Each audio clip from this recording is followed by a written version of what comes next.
mga kaganapan na may kinalaman sa digmaan sa silangang Europa at gitnang silangan ay nagdudulot ng mabilis na pagtaas ng presyo sa Pilipinas dahil na rin ang unang tinatamaan ng mga kaguluhang ito ay ang presyo ng langis sa pandaigdigang merkado. Karamihan sa mga industriya dito sa ating bansa ay nakadepende sa dami at sa presyo ng langis na inaangkat natin. Tumataas ang presyo ng langis dahil naiistorbo ang daloy ng supply kaya naghihigpit ang mga producer upang mapanatili ang angkop na supply ng langis sa kanilang bansa at sa buong mundo na rin.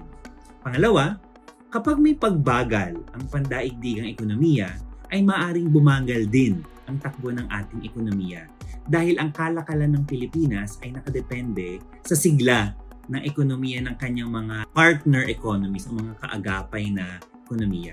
Kaunti ang maaaring maiangkat ng Pilipinas na siyang magpapataas ng presyo sa ating bansa.